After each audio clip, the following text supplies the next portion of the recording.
Ang Ginoo yara sa inyo. Kagyaraman sa Ang imo. pagbasa sang Santos nga Ebanghelyo suno kay San Mateo.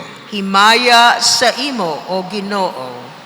Si Jesus nagsiling, pamatiin ninyo ang isa pagid kapalanggiran, may isa katag-iya sang talamnan nga nagpatanom sang ubas, iya inigin kudalan padibot, nagpakutkot siya sing buho para sa pulugaan sang ubas, kag nagpatindog siya sing mataas nga mga balantayan. Iya ini ginpaagsahan kag nagpanglakaton. Sang tion na sa pagpamupo sang ubas, ginpadala niya ang iya mga sulugoon sa mga agsador sa pagkuha sang iya parte. Gindakop sa mga agsador ang iya mga sulugoon, ang isa ginbunal nila, ang isa ginpatay, kag ang isa pagid ginbato nila. Sa liwat, iya ginpakadto ang iban niya nga mga sulugoon nga mas madamo pa sang sanhauna, kagamuman ang ginhimo sa mga agsador sa ila. Sa katapusan, ginpadala niya ang iya anak, nagsiling siya, tahuron gid nilang akon anak. Pero sang pagkakita sa mga agsador sa anak, nagsinilingay sila, amo ining manunubli, patyon naton siya, kag manginaton ang iya palanublion. Gani gindakop nila siya, ginhaboy sagwa sang talamnan sang ubas, kag ginpatay. Nagpamangkot si Jesus, karon, kung mag-abot ang tag-iya sang talamnan, ano ang yahimuon sa sadtong mga agsador? Nagsabat sila, patyon gid niya ining malain nga mga tawo, nga wala sing luoy-luoy. Kag ipaagsa niya ang iya talamnan sa iban nga mga agsador, nga magahatag sa iya sang iya parte sa tagsa kapatubas.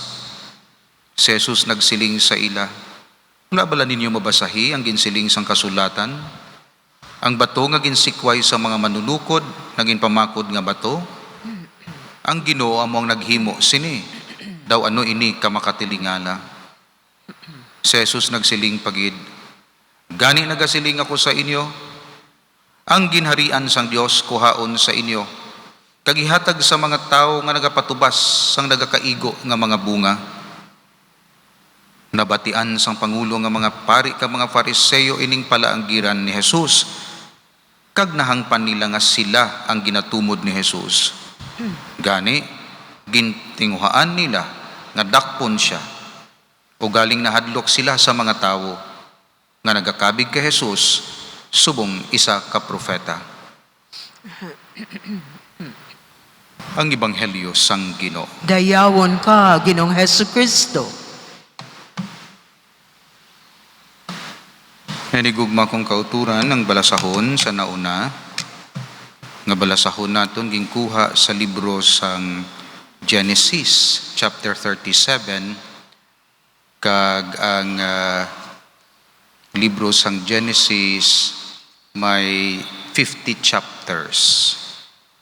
Of course, ang una sini nga parte sang libro sang Genesis, creation of the world and man, Adam and Eve. Pag-abot mo sa chapter 11, creation of the nation of Israel. So halin siya sa dako, makro, kadto siya karon sa chapter 11, call ni Abraham. Sa diin maporma na siya, mapili na siya sang iya tawo. Sa rason nga ang kaluwasan is by representation. Ang pamaagi sang Dios para maluwas ang tawo, wala iya ginaluwas ang tanan. Gapili siya sang isa.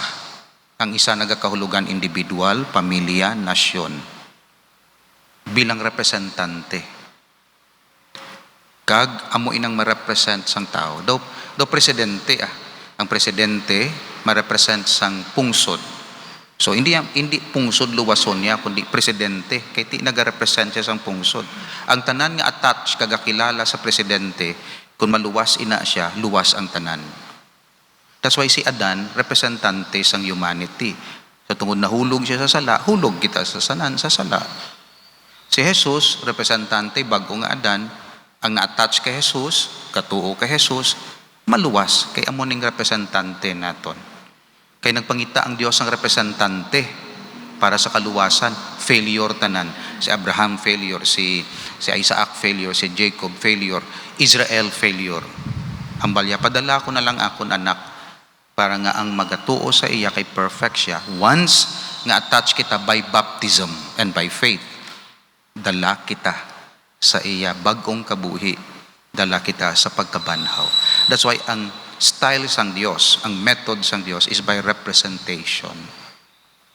So ito ay siya nag-salbar nga ikaw salbar kung taka salbar, ayaw, hindi man siya maiyawan, saan mo pa na maabot? So masiling siya, gatuo ka sa akong representante? Yes, I believe in Jesus. Okay, dala ka sa kaluwasan. Ikaw, ay kagatuo, wala ka na bunyagan? Pues, hindi kaya. That's why si Jesus ang key. Ang nagatuo sa iya, may kabuhi nga wala sing katapusan. Ang wala nagatuo, nga gin-offer na, pero gin-reject, wala ka na, kay wala ka sang representative sa tubangan sang Dios. That's why, kung tao lang, ma-fail. Pero si Jesus, tao, pero Diyos, wala siya na-fail. Obedient. Obedient unto death, and death on the cross. Kagang tanan nga nagatuo sa iya, maluwas. That's why ginpili niyang nasyon sang Israel, hindi nga espesyal. Kay nagadumdum ang nasyon sang Israel sang una, nga ti kami lang pinili, kamuya wala na, condemned na kamo. Hindi amo nang plano sang Dios. Ang plano sang Dios, pilion ta kamo kay magulang kamo among the nations. Kag kun anong ginhimo ko sa inyo, sundon nila. Kag kamong matatap, ang magulang wala nagaseparar sa mga manghod. Kundi may special nga pagtatap sa magulang, kay tudluan niya manghod ang Israel mangin means sang kaluwasan. Gin-reject sang Israel. Nya kami ya lain gid special gid kami ba ina na sila ya, Gentiles na sila ya. Kami ya Jews. Pero ang mga Hudiyo nag-reject sang representante, inlansang nila sa krus. Anong ginhimo sang Dios? Okay, kung hindi ka mo sining representante, nga kamo tani ginpili, hatag ko ni sa iban. That's why nagtukod siya sang simbahan. Kagang simbahan karon nangon New Israel. Kita ang representante. Kita ang simbahan. Amo ang New Israel sang Dios. Ti kung hindi naton pag-ubrahon ina, ano na lang matabo, hindi na matuman ang kaluwasan. That's why amo nang role sang simbahan. So, ang simbahan hindi lang institusyon o hindi lang paro sa mga ahensya, may role siya sa plano sang Dios. Beyond o transcend, naga-transcend sa gobyerno, sa ideology, sa time. That's why hindi maayo sa simbahan nga ma-attach sa time, ma-attach sa particular culture. No? Ang simbahan is beyond. Ano na lang karon ko ng Israel na attach lang sa ila o na-attach sa Germany lang o anong to karon? Hindi. Kinahanglan ng simbahan naga-cover sa tanan. May role siya. Kay gin-reject sang Israel si Jesus. Si Jesus ginhatag sa simbahan. Amo ini ang gin-reject nila. So, pero sa pila ka adlaw sa plano sang Dios, ang ultimate nga kaluwasan nga ibalik si Jesus sa Israel, but ang balon, batunon nila. Kag kung may mga matabo na ina, so to say, may kaluwasan sa bilog nga kalibutan. Of course, ginabasol naton ko isang mga Hudiyo, kag kung namo sini, sa plano sang Dios iyaya. Siyempre, ginpinahan man sila sa Holocaust, sa kunanudira, pero ultimately, ang ginpili sang Dios, remnant, hindi tanan, remnant. Amo na ang basihan niya sa second coming. Now, chapter 37 is Joseph's cycle. So may Abraham cycle, meaning story ni Abraham, Isaac cycle, Rebecca, and then Jacob cycle. Kag pagkatapos ang Jacob cycle, chapter 37, Joseph's cycle. Inyo madumduman si Jacob, may 4 ka asawa, si Rachel, si Leah, si Bilha, si Silpha. Si Bilha kag si Silpha mga maid servants ni Raquel kag ni Leah. May 12 ka bata si Jacob. Ang pinakapalangga yastanan si Joseph. Kay si Joseph amo ang bata sang iya love nga si Rachel. Palangga yaman ang iban. Pero ang gusto ya gid nga asawa si Rachel. Dugay magbata si Rachel. Sa pagbata si Joseph, nasundan man si Joseph, si Benjamin. So may bata siya kay Rachel, duha. The rest, ang pulo, hindi kay Rachel, kay Leah na iya, kay Bilha, kay Silpa. Karon palangga yagid si Joseph, kinpatayan niya sang multicolored coat. Butang balon lapad nga coat, multicolored, hindi lang nasa color, kundi lapad gid. Nagakahulugan, ikaw leader, anak. 17 years old pa lang si Joseph, leader na siya sang iya mga utod. Pila ang edad sa mga utod niya? Siguro mga 36, mga kunanunda. Tapos 17 years old ang ibutang mga leader, butang balon sa coat. Kay kun lapad imo coat, butang balon boss ikaw. Kay kun lipot imo coat, butang balon manug ubra ka. Kay ginaano mo, mga ubra ka mo, kundi kung lapad coat mo, paano ka kaubra? Si Joseph lapad diya coat. Siyang boss. Nakig sila Tapos ang balon pa sila ni Joseph niya, ang inyo bala, nag-dream ako, ang inyo uhay bala sang nagsaludo sa akon. Sino ka imo ya? Tapos nag-dream naman siya second time, niya ang sun and moon, kag ang stars, nagasaludo sa akon. Meaning to say sun, si Jacob, father niya, moon, si Mamaya, and stars, ang iyang mga utod niya, maabot ng tiyempo, masaludo ka, sino ka imo ya? Akig sila kay Joseph. Pero in summary, hindi ko istorya sa inyo, kay lipot lang aton time sermon, basahan lang ninyo. Naghambal ini pati kay Christ. 2,000 years ni before kay Christ mo. Pero ang iyang allusion, ang iyang meaning sini si Christ. That's why sa sining Lent, ginsulod ini nga story. Old Testament ni mo, New Testament of course kay Christ. Old Testament, 2,000 years pa niya, antes si Christ nag-abot, may amo na ni nga mga lengguwahe. So si Joseph, symbol, modelo ni Christ, so to say. Hindi gid man perfect nga Christ siya, kundi ang natabo sa iya, o tanawa, kontra siya sang iya mga utod, kontra siya sang Hudiyo. Gusto nila siya patyon, kay nahisa sila. Of course, napatay gid sang Hudiyo si Jesus. Ano pa? Gintagbong nila sa pit. Ginbaligya nila sang 20 pieces of silver. Si Jesus siya, ginbaligya ni Judas 30 pieces. Sunod, ginhimo siya nga ulipon sa mga foreigners.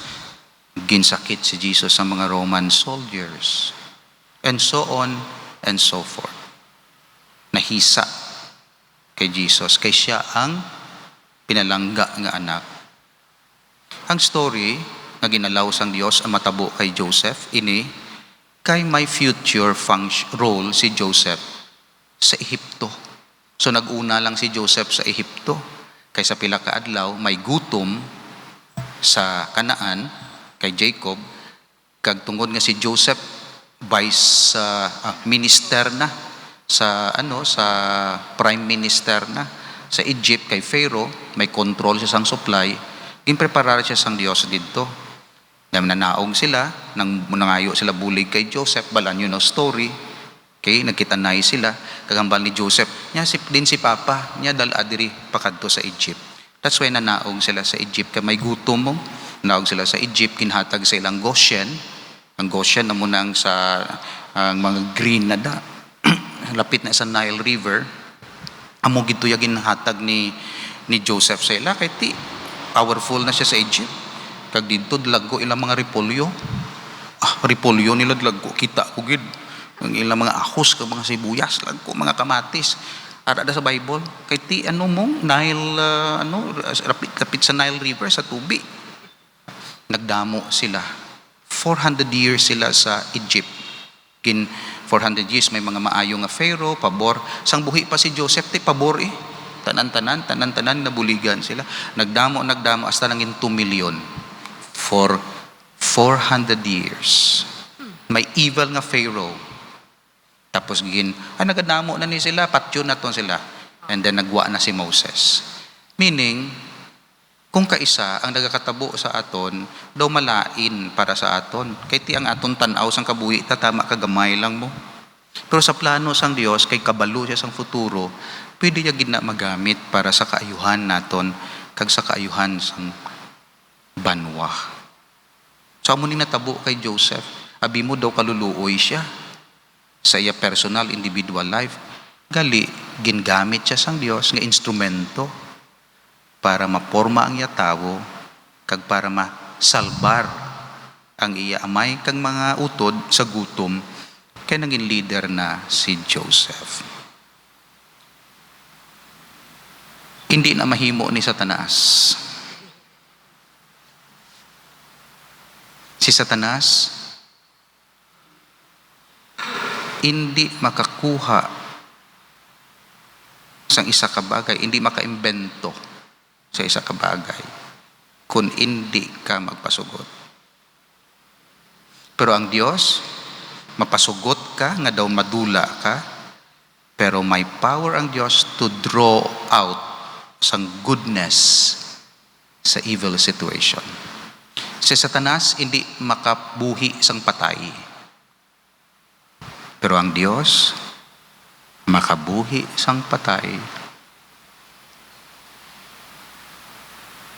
Si Satanas, hindi kahimo sang ginhimo sang Diyos. Pero ang Diyos, makatadlong sang kung ano nga mga tiko nga nagkalatabo sa imo kabuhi. Because He's powerful and He is wise. So amoy na ang ginatudlo sa aton, pagtuo gihapon sa Dios, pero pagtuo nga tuod, hindi seasonal, kundi may conviction, permanent, stable, nga klase sang pagtuo. Wala sang room sang doubt, kundi may pagtuo. Pero pagtuo nga hindi passive, kundi pagtuo nga active. Kaya may mga pagtuo nga passive, hindi ka na bahala. Huwag ka man nagapalagyo sa coronavirus. Lagyo ka man. Hindi na nga, pagusto kita, gatuo kita sa Diyos, hindi kita mapatay, hindi kita gatuo. That's passive faith. Ang faith wala ka kahulugan, mangin passive ka. Ang faith mangin kakahulugan, prudent. Prudent. Kaya kung prudent ka, nahimo mong imuobra, buligan ka sa Diyos. Pero faith nga gapalapit ka sa danger, that's not faith.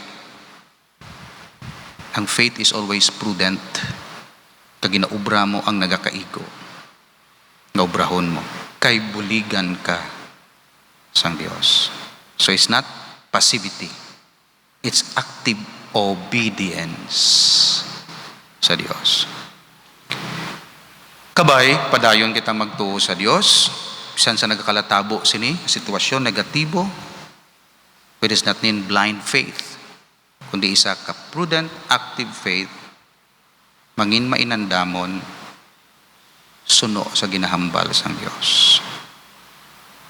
So, kasalig kita, ma-overcome nato ninitanan, certain degree of pagka mainandamon, pero may pagtuo gihapon, Lord intervene, transform na ining negatibo katabo sa amon kabuhi.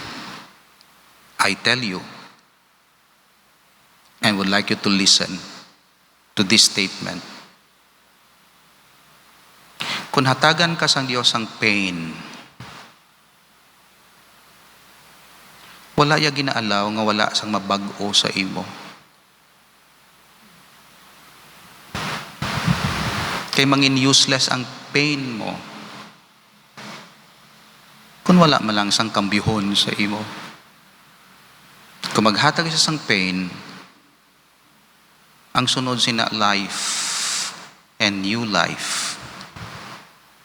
Ang babae nga nagapasakit sang tiyan kay manugbata, tuman kasakit siling nila. Pero prelude sa bagong kabuhi. That's why kung may problema kita kag pain, may bagong kabuhi, basta kooperar ka lang. May birthing nga nagkakatabo sa imo.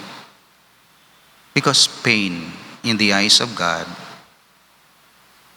is a prelude to the birthing of something new sa imo kabuhi.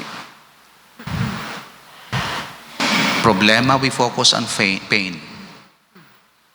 We address pain. And we ignore kung anong lesson kagang message sang Diyos sa sinang pain.